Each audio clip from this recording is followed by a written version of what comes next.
بسم اللہ الرحمن الرحیم۔ السلام علیکم سامعین کرام، آج کا بیان فرعون کی حضرت موسیٰ علیہ السلام کو دھمکی کے بارے میں ہے۔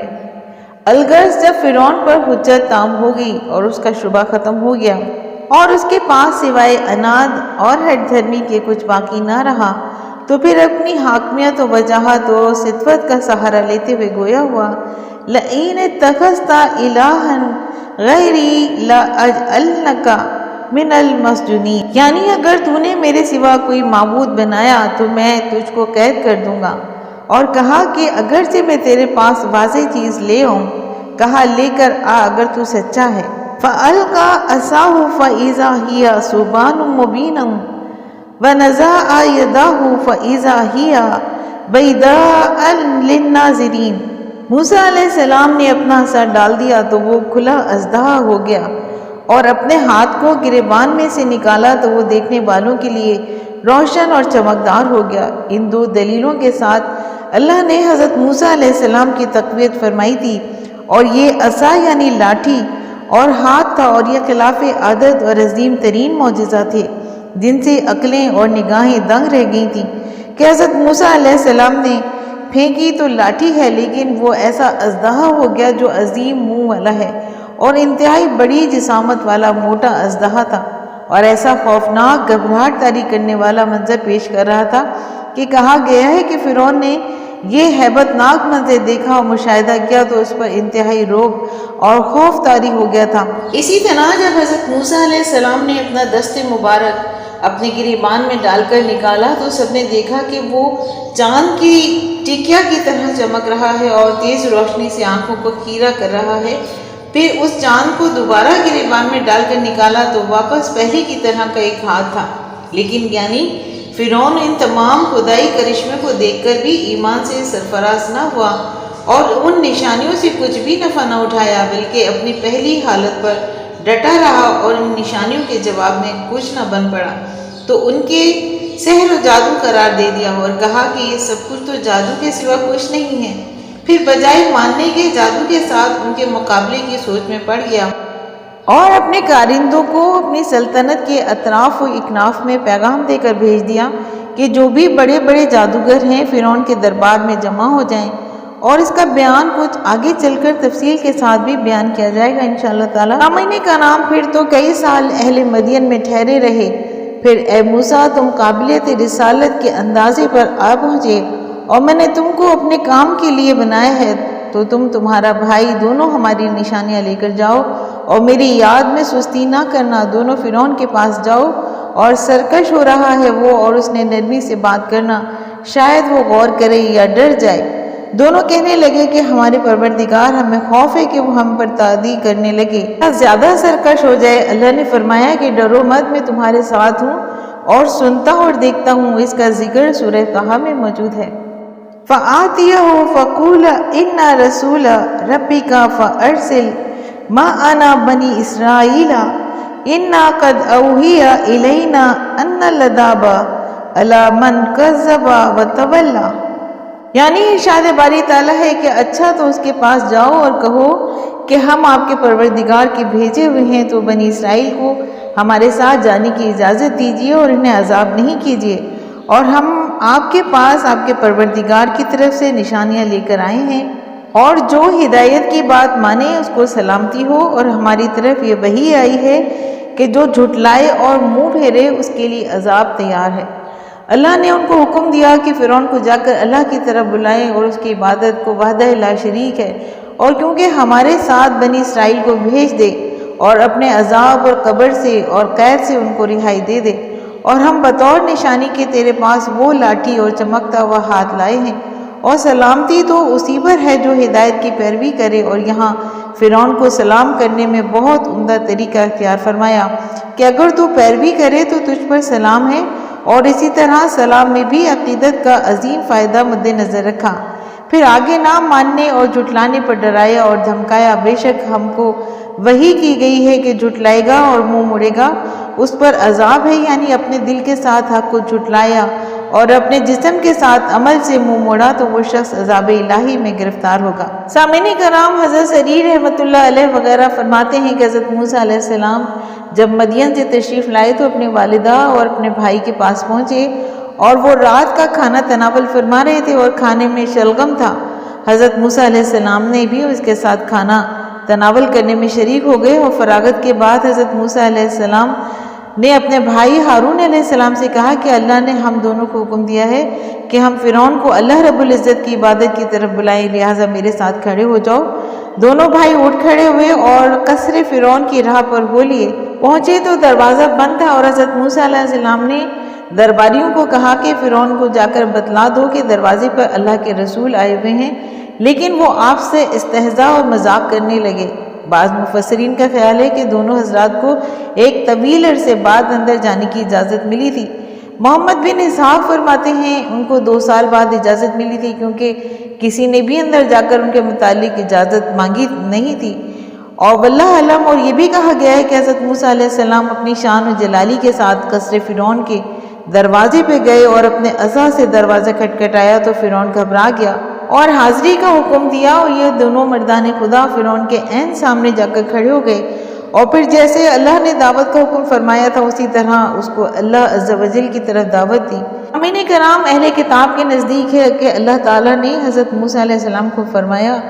کہ ہارون یعنی جو یعقوب علیہ السلام کی نسل سے ہیں، اور وہ نکلے گا اور تجھ سے ملاقات کرے گا اور اس کو بھی ساتھ لے لینا، اور حکم فرمایا کہ اپنے ساتھ بنی اسرائیل کے مشائخ کو بھی فرعون کے پاس لے چلنا، اور فرمایا کہ جو کچھ نشانیاں ہم نے تجھے عطا کی ہیں ان کو ظاہر کرنا، لیکن فرعون کا دل میں سخت کر دوں گا اور بنی اسرائیل کو نہ چھوڑے گا، اور میں سرزمین مصر میں اپنے عجیب و غریب نشانیاں ظاہر کروں گا۔ اللہ نے حضرت ہارون علیہ السلام کو وحی کی کہ وہ جنگل میں ہورے پہاڑ کے پاس پہنچے، وہاں تمہاری اپنے بھائی سے ملاقات ہوگی، اور حضرت ہارون علیہ السلام مصر سے نکلے، وہاں پہنچے تو دونوں بھائیوں کی آپس میں ملاقات ہوئی۔ پھر حضرت موسیٰ علیہ السلام نے ان کو بتایا کہ پروردگار نے کیا کیا حکم فرمایا ہے۔ دونوں حکم کے مطابق مصر میں داخل ہوئے اور بنی اسرائیل کے بزرگوں اور مشائخ کو اکٹھا کیا اور فرعون کے پاس چلے۔ جب اس کو اللہ کا پیغام پہنچایا تو وہ کہنے لگا کہ قال فمن ربکما یا موسیٰ منہا خلقناکم وفیہا نعیدکم ومنہا تخرجکم نارۃ اخری، یعنی اس نے کہا کہ موسیٰ تمہارا پروردگار کون ہے؟ کہا کہ ہمارا پروردگار وہ ہے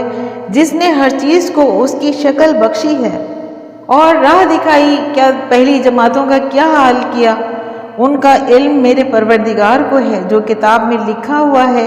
میرا پروردگار نہ چُبتا ہے نہ بھولتا ہے، اور وہی تو ہے جس نے تم لوگوں کے لیے زمین کو فرش بنایا اور اس میں تمہارے لیے رستے جاری کیے اور آسمان سے پانی برسایا، پھر اس سے انواع و اقسام کی مختلف رویدگیاں پیدا کی کہ خود بھی کھاؤ اور اپنی چارپائیوں کو بھی چراؤ، اور بے شک ان باتوں میں عقل والوں کے لیے بہت سی نشانیاں ہیں۔ زمین سے ہم تم کو پیدا کیا اور اسی میں تمہیں لوٹائیں گے، اور اسی سے تمہیں ایک مرتبہ دوبارہ نکالیں گے۔ اس کا ذکر طٰہٰ میں ہے، اور ان آیات میں اللہ تعالیٰ نے فرعون کے متعلق خبر دی کہ وہ صانع تعالیٰ یعنی دنیا کو بنانے والے کا انکار کرتے ہوئے کہا کہ موسیٰ بھلا تیرا رب وہ ہے کون؟ تو حضرت موسیٰ علیہ السلام نے جواب دیا کہ ہمارا رب وہ ہے جس نے ہر چیز کو اس کی شکل و صورت بخشی ہے اور پھر اس کو راہ دکھائی، یعنی ہم سب کا رب اور مالک وہی ہے جس نے پہلے ہر چیز کو پیدا کیا اور اس کی شکل و صورت بخشی، اور پھر اس کے لیے اس کے اعمال کہ وہ کیا کیا کرے گا اور رزق کا کیا کیا کھائے گا اور مدت تک اور کب مرے گا وغیرہ تمام چیزیں مقرر فرما دی ہیں، اور پھر سب کو اپنے پاس لوح محفوظ میں لکھ دیا ہے، اور پھر ہر مخلوق کو اس کے کام اس کے رزق وغیرہ کی راہ بتلائی کہ وہ کیسے حاصل کیا جائے، اور اس طرح اللہ کا کام مخلوقات میں اپنے اندازے اور قدرت اور علم کے عین مطابق چل رہا ہے، اور پہلے سے اللہ نے اپنے کمال علم کی بنا پر ہر چیز کی تقدیر لکھ دی ہے۔ اور یہ آیت اپنے مفہوم و مضمون میں سورہ اعلیٰ کی اس آیت مبارکہ کی طرح ہی ہے۔ فرمان باری ہے سبح اسم ربک الاعلی الذی خلق فسوی والذی قدر فہدی، یعنی ارشاد باری تعالیٰ ہے کہ اے پیغمبر اپنے پروردگار جلیل الشان کے نام کی تسبیح کرو، جس نے انسان کو بنایا اور پھر اس کے اعضاء کو درست کیا، اور جس نے اس کا اندازہ ٹھہرایا پھر اس کو رستہ بتایا،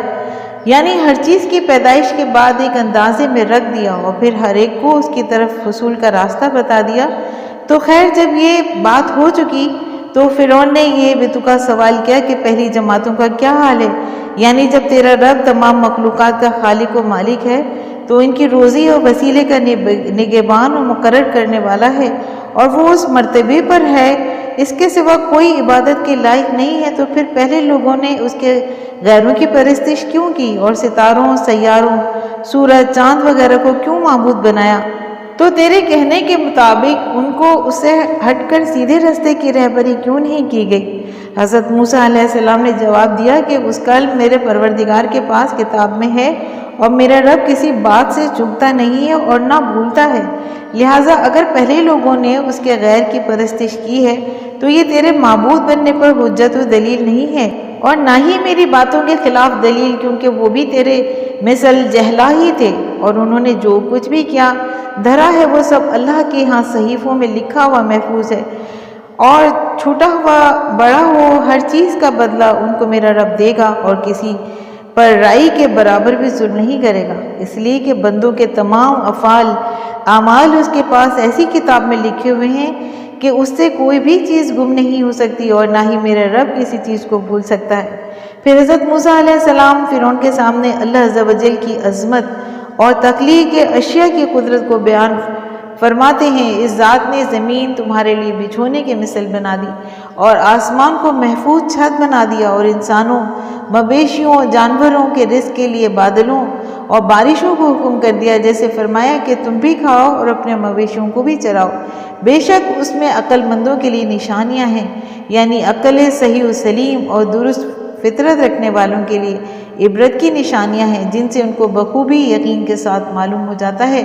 وہ اللہ ہی خالق و رازق ہے۔ اسی طرح سورہ بقرہ میں ہے کہ یا ایھا الناس اعبدوا ربکم الذی خلقکم والذین من قبلکم لعلکم تتقون الذی جعل لکم الارض، یعنی لوگوں اپنے پروردگار کی عبادت کرو جس نے تم کو اور تم سے پہلے لوگوں کو پیدا کیا تاکہ تم اس کے عذاب سے بچو، جس نے تمہارے لیے زمین کو بچھونا اور آسمان کو چھت بنایا، اور آسمان سے میਂہ برسا کر تمہارے کھانے کے لیے انواع و اقسام کے میوے پیدا کیے، بس کسی کو اللہ کا ہمسر نہ بناؤ۔ اور تم جانتے تو ہو جیسے مذکورہ آیتوں میں زمین کو بارش کے ذریعے زندہ کرنے، اس میں پھل پھول کے اگانے کو بیان فرمایا، اسی طرح قیامت میں مردوں کے دوبارہ زندہ ہو جانے کو بھی بیان فرمایا ہے کہ اسی زمین سے ہم تم کو پیدا کیا اور اسی میں تمہیں لوٹا دیں گے اور اسی سے دوسری دفعہ نکالیں گے، اور وہی ذات ہے جس نے پہلی بار پیدا کیا اور پیدائش کو دوبارہ لوٹائے گا،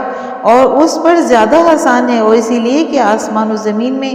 بہترین مثال ہے، اور وہ زبردست اور حکمت والا ہے۔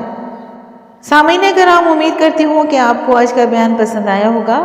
اگر آپ کو آج کا بیان پسند آیا ہے تو آپ اپنے چینل فضائل اسلام کو لائک اور سبسکرائب کیجئے، اور ساتھ لگے بیل آئیکن کو پریس کیجئے تاکہ آئندہ آنے والی نئی اور معلوماتی ویڈیو فرعون کا حضرت موسیٰ علیہ السلام کو مقابلے کا چیلنج کا نوٹیفیکیشن آپ کو سب سے پہلے ملے۔ شکریہ۔